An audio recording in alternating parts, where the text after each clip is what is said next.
You can't keep getting away with it! Oh, yes, he can keep getting away with it. Hello, and welcome to Chaos. Today we have figured out how to get everyone to go to the hospital. Step one, have a game in which nothing happens until the fourth quarter, so you're lulled into a sense of, this is just a boring game.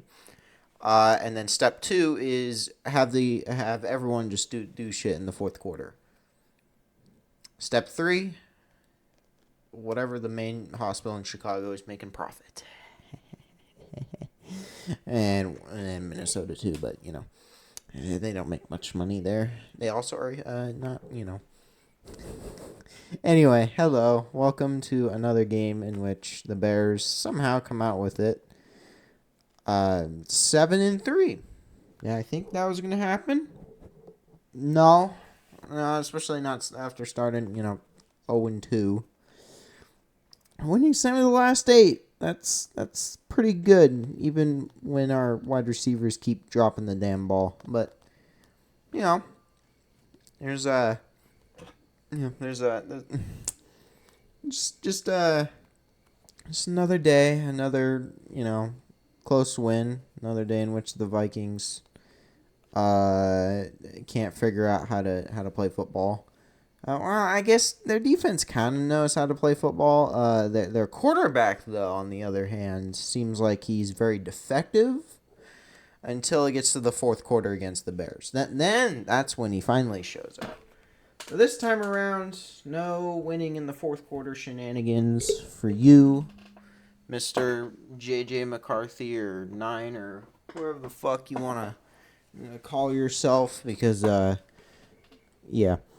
Both quarterbacks finished with 16-32. Caleb Williams had no touchdowns, no interceptions, and 43 more yards. While Minnesota, McCarthy, 1 touchdown, 2 interceptions. 2 very backbreaking interceptions as well. So, yeah, it was not it's not very pretty. Obviously, that's just been most of our games. But it's a win. Cairo almost fumbled it with the missed field goal. But hey, he hit the 1 extra point that he had this game.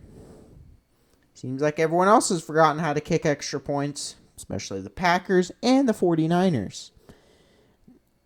Okay, they didn't miss another one. I know they've already missed 2. Wait, no. Okay, that's 2 field goals. Anyhow, so 1917 final. If you're wondering what the fuck that Vikings logo is, well, last year, the last game I drew a Viking horn because I don't know how to draw the Vikings, logo. But this time they get the white flag for what they are waving right now because, dear God, they cannot figure out how to play football. You got, just 2 road games against the Packers and the Seahawks. Oh, yeah, and you get road games 4 of your next 5 weeks. And the home game is probably the easiest one in the Commanders. Not going great for the Vikings, especially since the Packers, unfortunately, won a game.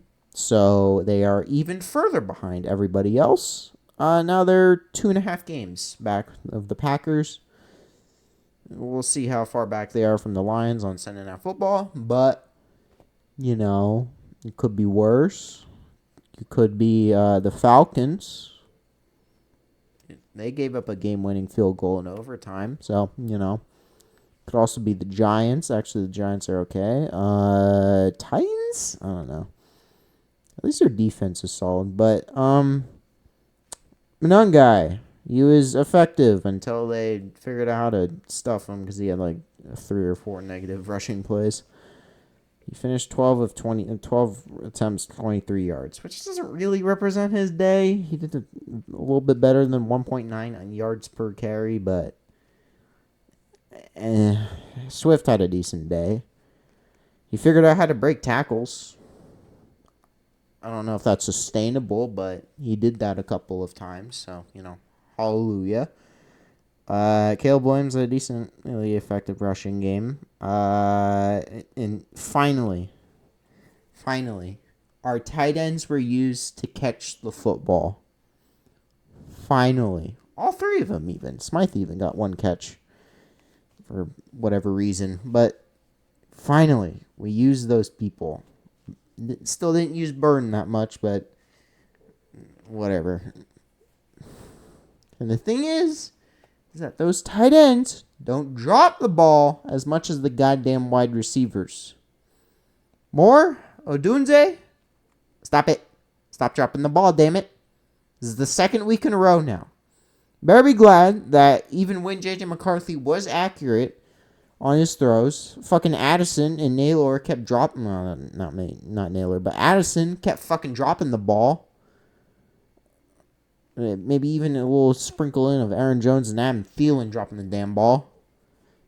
Like, brother, both of these teams need to figure out how to fucking catch the ball because, Jesus, that was rough.